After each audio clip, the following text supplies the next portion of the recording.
Hello and welcome to the FEZ show. It is the 20th of May 2020, and for once we actually have quite a bit to talk about today. So remember, if you're enjoying the content, please hit that like button and that subscribe button. It helps us out massively. And if you want to come and talk Formula E or any form of motorsport with us, you can join our Discord link in the description below.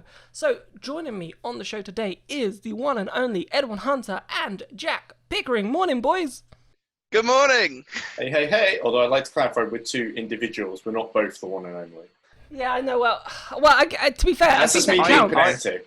I am Chesney Hawks, actually, so I am actually the one and only. Fair play. No, I just felt, give you the one and only Edward Hunter and then just Jack Pickering. And a bit harsh, but at least you got my name right. Yeah, exactly. Not like what we did like 2 seconds ago in dress rehearsal. Should we call it dress rehearsals? I don't know if you can call that dress rehearsals. In dress rehearsals, it sort of came out. It was going to be the final recording until you messed up. It was going to be the first recording until that happened. And yeah, Jack Pickering was how he was going to be known as during today's episode, but we decided that it was going to be too hard to keep that joke going for the rest of the show. But anyway, boys, look, we got tons to talk about today, and the first thing actually I want to talk about, which is on my notes, is the Jaguar iPace trophy, because obviously that was sort of the first sort of departure from COVID-19, the sort of fallout of it. Basically, the series said it's just not sustainable anymore for us to carry on with the economic climate as it is. Yeah, I mean, we already had, I guess, Audi leaving the DTM to focus on other things like Formula E, and now we've had the Jaguar iPace eTrophy unfortunately fold, so they won't be able to, I think, did they say they won't be able to continue after this season, or are they just flat out saying it's stopping with immediate effect?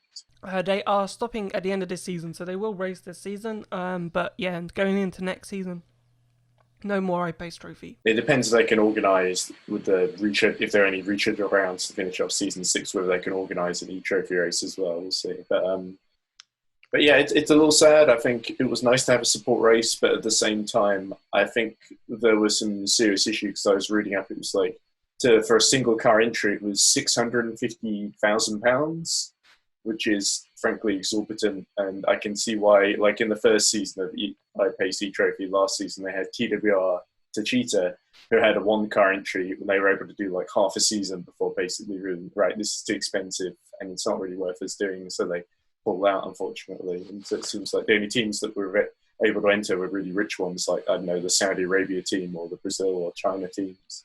I'm surprised it was that expensive, actually. Like, I didn't know it was that expensive until the race said it was that expensive. Jack, because, let's think about it. It's a support series. It's not a main series. It's not a main championship. All the cars are pretty much the same. They didn't get much airtime. The races were only like 25 minutes long, qualifying like 10 minutes. Like, it wasn't long at all that they were out on track. So for, 650,000 for very little running, I thought was extremely expensive. Yeah, no, this is the first I've heard of the 650 figure. Yeah, that sounds quite a bit. I mean, yeah, they shouldn't. Yeah, it shouldn't have been that expensive, because Formula E already do the main races, and so yeah, I would have expected it to be a lot cheaper. And I'm pretty sure that a Jaguar iPace is not 650,000. I mean, obviously the cost of the car will come in heavily to it, but I wouldn't have thought it would be 650,000. Because even though electric cars are quite expensive, I would have expected a Jaguar I-Pace to be maybe about 100 grand, 120. So I'm not sure where they're adding the extra 500k from, but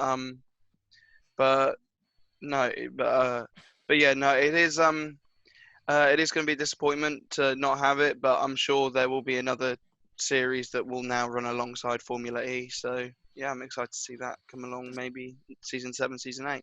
The thing is, will it be a disappointment? Because I'm going to be honest, Ed, it wasn't great. Like, the cars were so big. Like, it was a great initiative by Jaguar. I'm not going to say that it wasn't. It was a great initiative to obviously have the support series, and I think it did a job. Why it was that expensive, I don't know. Obviously, Yeah, they need to make money, but that seemed like a big making money tax on teams there by adding like potentially like an extra 400 grand onto the cost, because as you said, like the Jaguar I-Pace car isn't that much, and it is basically the default Jaguar I-Pace car. Then obviously you've got to modify it to make it be a race car with like the roll hoops and so forth. But in terms of the racing, Ed, it was poor. Like there was hardly any overtaking. There was next to no sound. Like I know we shouldn't be one for complaining about sound, but like the I-Pace were quieter than you didn't even hear them go past. If you had your eyes shut, you wouldn't even know they went past. Yeah, and I think you could tell as well that the crowds were definitely thinned out compared to actual Formula E races when you saw the iPace races were happening. Uh, I think also the fact there was only 12 cars and they decided to split the grid into like two classes, don't they? Because they had like a A class and a B class for like some of the slower drivers, unfortunately, or there's other ones, or like the guest driver that they had. To be fair, I think they used the guest driver spot fairly well. There was what was his name? There was like a Japanese driver who I think was disabled, and he basically a guy called Takuma Aoki. That's his name, and he was driving a modified iPace to sort of get around the sort of disability that he had. And so I thought that was cool. They were able to get some interesting guest stars in, and of course they had Rima Jafali, who's the first female Saudi Arabia driver to race, at home in Saudi Arabia, which I guess is a big milestone for them. But yeah, you're right. I think the field, because the entry was so exorbitant, they only had a grid of 12 cars, and with 12 cars, you're not really going to have as good a racing, I think, as you would have hoped. For me, Jack, I think what FE actually needs now, very interestingly, in the UK, they've allowed electric vehicles to be raced in national championships, which is huge because that can lead to an electric F4 car, for example. Now, I think an electric F4 or an electric F3 car is where we need to go now for a support series. Allowing 15, 16, 17, 18-year-olds, whoever, to race on Formula E tracks in electric cars, which are about, Formula 3 size, Formula 4 size, and you might get some really interesting racing in that, because one, the cars will be a bit smaller, so hopefully they can run side by side and maybe overtake, which, didn't really happen in the iPace trophy, so it might be interesting to watch, and at least then it gives drivers who, think, what, Formula E could be a really good opportunity for me to break into, race on the tracks where the Formula E teams will be watching. Yeah, no, definitely. I think, I think that's the next step forward from Formula E, making their own mini series. Maybe use the powertrains that they used in season 1, the old Spark Renaults, and so they only have like 150 kilowatts, because that means that they'll be a lot slower. Maybe use like a Formula 4 car, because as you touched on, those iPace cars were very wide, and on tracks like parts of Paris. I'm trying to think of other parts of, because the thing is, most of these Formula E tracks are very, very narrow. A few of them are quite wide, like half the Saudi Arabia circuit is quite wide, but no, but like on these smaller tracks, you just couldn't really do anything. I mean, I thankfully we didn't see them at Battersea Park a few years ago, but I think had we seen that, it would have been a procession, because there would have been absolutely nowhere to overtake. But yeah, no, I think having a smaller car using the old season 1 powertrain engines do something like that, and I'm sure it'll be good. Because Eddie, so even if you say like using season 1 powertrain, or even if they, it's too big, let's say the season 1 powertrain for a Formula 3 or Formula 4 car for whatever reason, you've got, even if it becomes a spec series like, Renault 3.5 series in that sense, it's still, someone could be developing a powertrain for that support series, which hopefully won't cost as much. And, that's still something towards electric car vehicle sort of development in the future. Yeah, I suppose it's a little up in the air. Two things sort of come to mind, because a lot of people say, oh, why not just reuse the Gen 1 cars? And I think the reason they can't do that is because the Gen 1 cars weren't designed to use the halo. And so legally, from a sort of FIA homologation standpoint, it's not easy really to retrofit the halo into those cars. So I think that's probably the reason why they can't just reuse those for like a support series. And the other thing is, I remember in the first season we had a sort of temporary support series, which was I think Green Power Trust, the charity, ran this thing where they got kids to build these sort of kit electric cars, which weren't particularly powerful or anything. But I thought that was a really cool idea as a way of getting kids involved, not just on the driving side, but on an engineering side as well.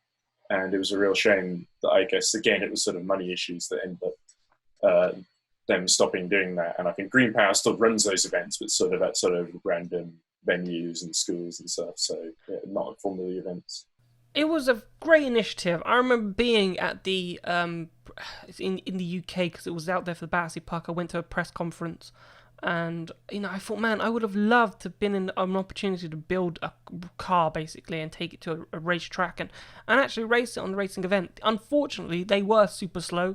They were great to watch in a sense, but there wasn't a spectacle in any sense of the imagination because one, as I said, they were slow, but you sort of respected it because kids made it and you thought, wow, they've made it, they've put it together, they've done such an amazing job, these 14, 15-year-olds, some even younger, and you thought, well, you're like, well done. But in terms of like a racing spectacle, there was none, and especially there was only like 6 cars, Jack, so I don't know if you remember it for being at Battersea Park, but the field spread got quite big quite quickly, so it wasn't much of a spectacle, sadly, so I can understand why it sort of went away, but I thought it was a great initiative, the Green Power Trust thing. I don't remember it from Battersea Park, but one thing that I do remember is I did a mock commentary on the Long Beach race of that because I just thought, why not? And no, it was terrible to watch. It was so bad. They all like there was like 8 of them on the grid. All the lights went out, and then about 20 seconds later, the first person realised that the lights had gone out, so they started to go. And then give it another 5 seconds, and then it's like, oh, hang on, we're actually going now. And it was an absolute mess. They were going probably about 50 miles an hour maximum. I wouldn't even And say so, that. yeah, no, and it was just I mean, it was a great initiative, but I think they could have. It was kind of a bit like Formula Student, which they do up at Silverstone the week after the British Grand Prix, where they get engineering students from universities. And last year, I remember because I went to it, and actually an electric powered car did win overall, I think. So yeah, I mean, like. It's the right direction, but the thing is that it just went really, really badly in season 1. Yeah, the school support series, basically the wheels on that were like bicycle wheels. They were literally bicycle wheels. So they weren't gonna be able to go super quick on those types of wheels. But again, it was a great initiative. What you just said there is sort of like an A1GP style, which just came into my head. But instead of if we weren't to go down this Formula Ford sort of style route, right? I know in European countries this might be easier, but say we go to countries like Saudi Arabia, Chile, it might be a bit harder. But you could get university students from said country to create an electric vehicle, because I know Coventry University is a massive motorsport university, and there are other universities. I went to Brunel, and they had a motorsport sort of making their own sort of car. So it'd be great to go to the London E-Prix and you've got Staffordshire University, Coventry University, Brunel University, and it's just a university electric car race. And then you go to Germany and you have like a Berlin University, a university from Munich, a university from somewhere else, and they've all built, and it's all they've engineered it, they've driven it, they've done the the strategy and so forth, and that might be quite interesting to watch, Ed. Yeah, I agree. In a way, that's sort of what I always thought the idea of Robo-Race was, that they were going to get universities involved to like program these AI for these self-driving cars. But yeah, in a way, there was also the more practical sort of engineering side of it. Yeah, it would be great to see that. And I think from my perspective, it's all just about getting people interested in showing what's possible with that sort of technology, really. But even if it's just an engineering side of things, because, my question now, Jack, would be, but if we did that and got them to drive it like the school series, then obviously these aren't really good drivers who are driving it. So it might be quite interesting if, there would be some small amount of budget that these universities could do to like sign a F4 driver to drive their electric vehicle car and so forth. So at least like you've actually got some young professional up and coming racing drivers actually racing, because that's, I suppose, is the problem. You want to gain drivers' interest from a young age who will actually want to become professional drivers in the future to race in Formula E, rather than trying to maybe, obviously Formula 1 is the main aim, I understand that, but if they can't get to Formula 1, at least they've got a decent fallback option and they can explore Formula E and they can explore electric technology. If we were to ignore that, then there's no opportunity now for these drivers to actually experience electric vehicles until they jump into a Formula E car. No, definitely. I think I think that would be a good initiative. Most Formula 4, well, all racing drivers in like Formula 4, Formula 3, etc., they will have the aim to get to Formula 1. However, with with the experience on these on these weekends with Formula E, it could it could catch the eye of a team. Say if I know that we mentioned a few weeks ago drivers who might not be on the grid in a few years' time, so like the likes of Felipe Massa and Neil Yarni and stuff like that. Maybe we might catch an eye and be like, oh, okay, we might want to sign him onto our young driver program or something like that. Exactly, and that's what you want. You want to have this sort of youth sort of eventually come into Formula E, which we are doing in a sense. Like, you know, Nick de Vries, for example. I know he's not the youngest, but at least that's, you know, the youth that has come through, making it through to Formula E. But let's move on. I want to talk about Edoardo Mortara, because Edoardo Mortara has come out and said a big thing, and he's sort of said, look, the minimum weight in terms of for Formula E, which I want to stress as well, is getting lower for Gen 3. And because obviously Edoardo Mortara is a very tall driver, like for him to stay thin, to stay to a decent weight so he doesn't actually lose out to the shorter drivers like Sam Bird and Robin Freins, you know, he said it's making him sick, and he's like, you know, Formula E should sort of introduce like a minimum sort of, a maximum, I don't know what it would be if it would be a minute, because a minimum driver weight you wouldn't work. So what I was thinking was, depending on the height of that driver, there has to be a minimum weight that they can't go down. They can't go lower than that weight, if that makes sense, because otherwise it'd be unhealthy for those drivers, rather than just basically not have a minimum weight and let the drivers be as light as possible, Jack. So that means, you know, to gain an advantage. And obviously tall drivers, you know, are the people that are worst off from it. We think back Formula 1, I remember Mark Webber and John-Eric Verne was sort of saying stuff about this when they were in Formula 1, about being tall, and it's just unhealthy. And I think, what was it, Mortara said that he was making himself sick before races, he wasn't drinking so he could lose an extra kg, and literally starving himself before a race just to lose a couple of pounds, just to, you know, not lose out to the smaller drivers, which is just mental. I remember a few years ago, Marcus Ericsson to save weight. He didn't in Formula 1. He didn't race with a water bottle. I think it was something like Bahrain or Malaysia or Singapore, which is a race where you do need to drink because it's very, very hot. But yeah, no, a couple of years ago, Formula 1 introduced the minimum driver weight, and I think it worked well because because it means that it means that there isn't this like it means that it's more even, because we saw like problems because like Nico Hulkenberg and Esteban Ocon, they're 6 foot something, and so they had to stay like the skinniest thing as possible, and like even like Lewis Hamilton said when they brought in the minimum driver weight that he can stop having these chicken legs that he's had for the last 10 years or so, and so so he can actually like bulk up to this minimum weight. And I think the minimum weight is good for the sport, because we see like the difference between Sam Bird, who's titchy. I mean, like, he comes up to about here on me, but and compare that to someone like Edo. It's there's light and day between them, and so there's going to be. Yeah, that's my question, because I'd say if you have a minimum driver weight, let's say if you're Sam Bird, right? You know, you have a minimum, he's probably, 60 kg probably. And he said, you know what was interesting? He said on the press conference a couple of weeks ago that he had to lose weight because he'd eaten too much in the off season, they said, basically, and he had to, he was in the middle of losing weight, and like you look at Sam Bird and there's nothing of him, and he's being told to lose even more weight. So, and he's small, like what? I suppose he's going to be gaining an extra advantage just from him losing weight. So, but if you introduce a minimum weight, Ed, like what is this minimum weight? Because for drivers such as Sam Bird, Robin Fryns, the smaller drivers, Felipe Massa, for example, like they're probably going to be below said minimum weight anyway, because of their height and their size.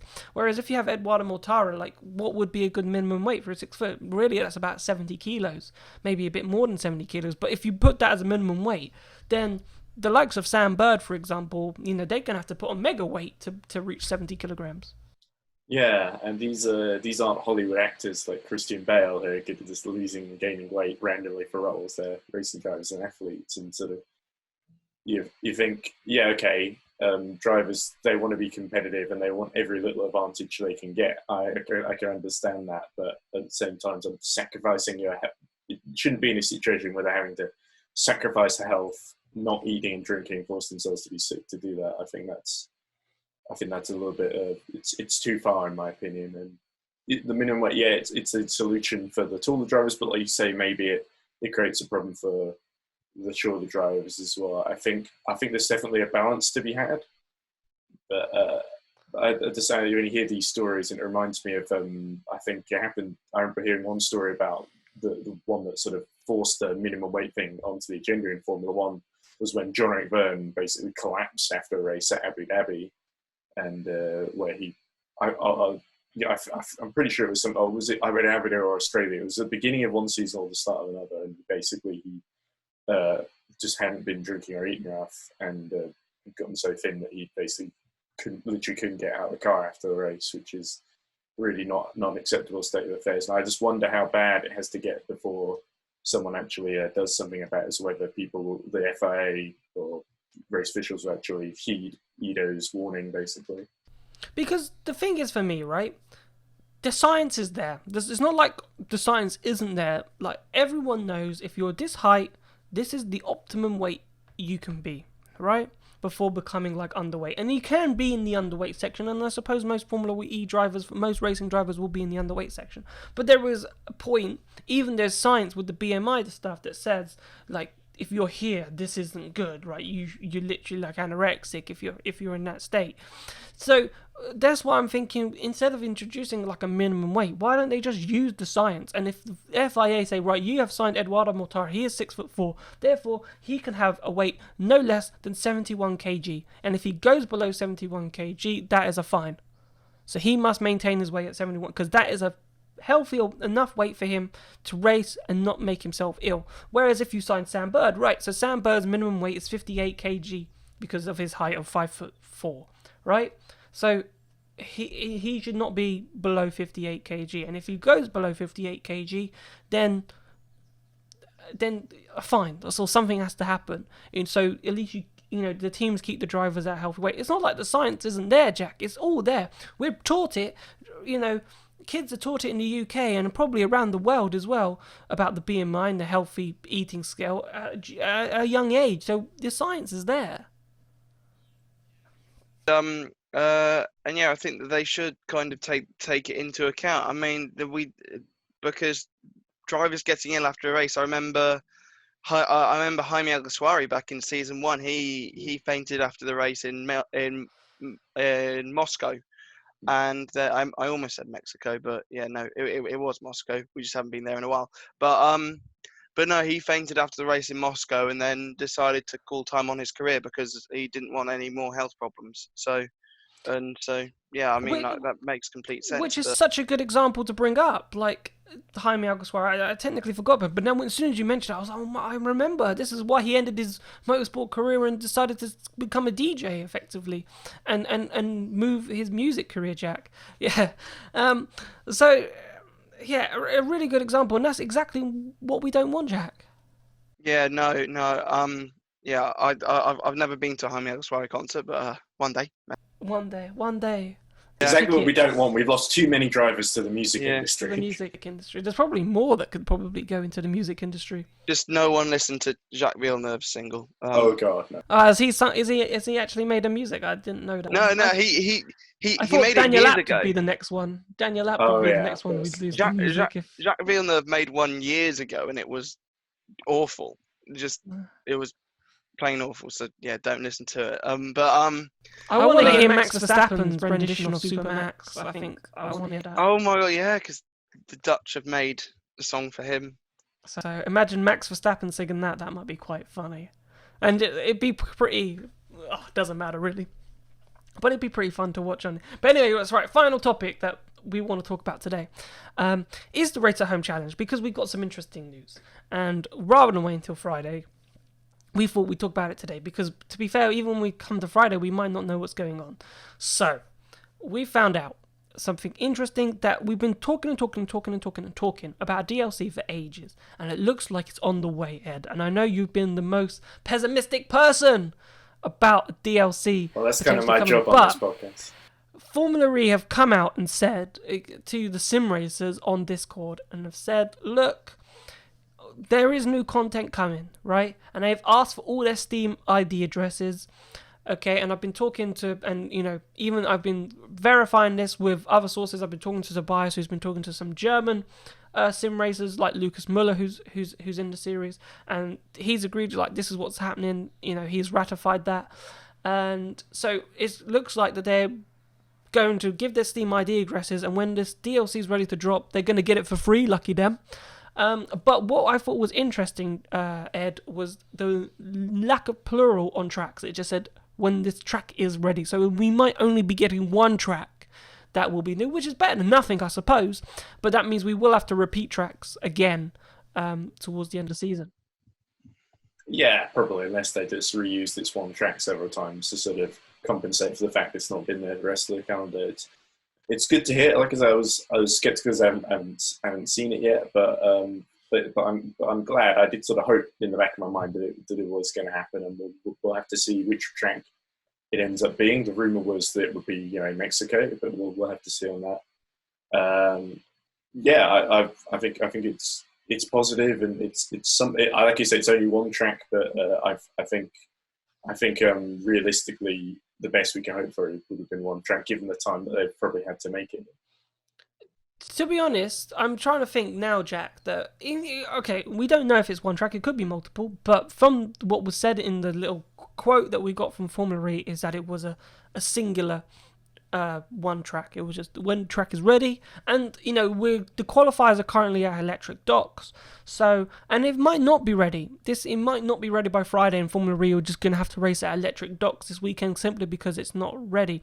But let's say they release 2 or 3 tracks in this DLC pack, or 2 or 3 tracks are released, and let's say they are laser scanned. So that means RFactor 2 was sitting on these laser scan tracks for how long we don't know. And it backs up that Formula E really weren't doing anything with sim racing and weren't allowing, these laser track races to actually make it onto an official game anytime soon. Yeah, no, I think it would be disappointing. Because I'll be honest, this entire Race at Home challenge has just been marred by the fact that we've just gone back to these 3 tracks over and over again, and so.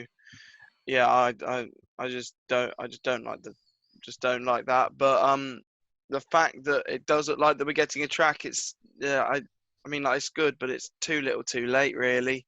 So yeah, the season's already completely done. It's looking like it's going to be Mexico City, but whether that's for the last 2 races of the season, in a couple of weeks' time, because the thing is, after next weekend, we only have 2 or 3 races left, so it's kind of what was the point, and the fact that if they are laser scanned and they've been sitting on it for ages, it's just that'll just be really, really disappointing. That's not a fact. That's just speculation. Yeah, it is speculation, of course, but it sort of will become fact. Let's say if they do release 3 tracks, right? Let's say they release 3 tracks. Let's say they release Rome, Mexico. Why Mexico? Why we're saying Mexico? It makes sense for that one to have been laser scanned because it's a natural circuit. So there's probably laser scans of that track anyway, and you just have to do the additional bit of the Formula E section, of our new section effectively, and that's probably been laser scanned in some shape or form, but might not be correctly orientated or some point. Let's think Formula 1 game. I know, well, apparently all the tracks on the new Formula 1 game have been laser scanned, so there's definitely laser scans of the Mexico City circuit out there. But let's say Rome comes out, let's say Santiago comes out, like as part of this DLC pack, then they've been sitting on those laser tracks for ages, and when were they going to come out? Like, obviously not anytime soon, and we've had COVID-19, Ed, to bring those out potentially. Well, some of those tracks are actually quite recent additions to the calendar as well, so I wonder how long they could have actually been sitting on them. Can't have been more than a couple of months, I guess, but yeah, because obviously we wouldn't have known exactly what they would have looked like until like at least maybe a month or so before the event, and we don't even know how much Formula E were sharing with the RFactor 2 developers, Studio 397 before, so there's a lot of unknown questions there, so I think we're jumping to... I'm not saying RFactor 2. I'm not saying RFactor 2 have been sitting on him. I'm just saying Formula E have been sitting on him. I'm not saying RFactor 2. Yeah, well, because they were doing a lot of stuff with other games. Like there was the Ghost Racing app, which had all the tracks in there that was developed by, what was it, the VR company? What was it? Virtually Live, that's what I'm thinking of. Because Formula E could laser scan these tracks for whatever reason. They could laser scan these tracks for Virtually Live. They could have something on those lines that they could have given to RFactor 2 in this period. Okay, to say, look, we've got these tracks laser scanned, because you're right. What you said recently about, how are they going to make a laser track scan? No one can go out, and if they told them in March, there's no way in hell they could have got to a track and actually start laser scanning. So, and I agree with you on that. But if, let's say, 1 or 2 or 3 tracks come, then I agree with you. When they wouldn't have laser scanned them in the last 5-6 weeks, they would have had to have come from before. So I think on that basis, Ed, that someone's been sitting on them for a while. Possibly, yeah. What I really hope doesn't happen, I know Pico was a bit downcast earlier, but what I really hope doesn't happen is we have to wait another 3 years for a sim racing Formula E event. I hope they don't get too disheartened by what's happened, because there have been some positives. There have been some good racing in this series, and I stand by what I said about especially the sim racing challenge races being quite good. And I really hope the Formula E learns from the event and sort of decides, we need to put a bit more effort in, and not, it didn't work, let's give up again. Yeah, personally, I hope, Jack, that they've learnt from it. And I suppose, again, I don't think there'll be a press conference. I haven't had any emails from Formula E about a press conference for Thursday.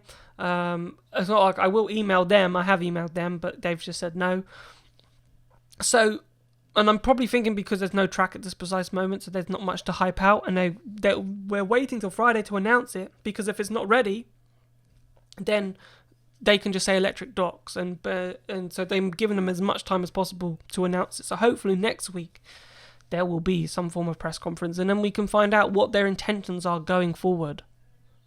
Yeah. Fingers crossed that we do get it. Obviously, yeah. I don't think this series has been great. I think I'd rather. I think honestly, on a Saturday afternoon, I'd rather watch the classic F1 races than watch the Race at Home challenge.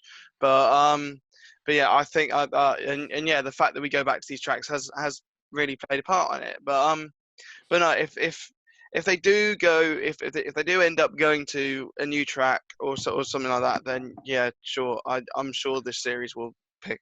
I'm sure this series will pick up. But it's just been for this series, it's just been too little, too late. As we discussed on Monday, that they haven't done the UNICEF stuff that well either. So yeah, no, I think this series has been a little bit of a write-off, unfortunately. Yeah, it needs a pick-me-up. But boys, we're running out of time. So thank you so much for coming on. And well, cheers, Jack. Thank you. No worries. Remember, if you've been enjoying the content, you can hit that like button and that subscribe button and join the Discord group below. Thank you so much for watching. You've been watching the FEZ show. We will see you tomorrow. Goodbye.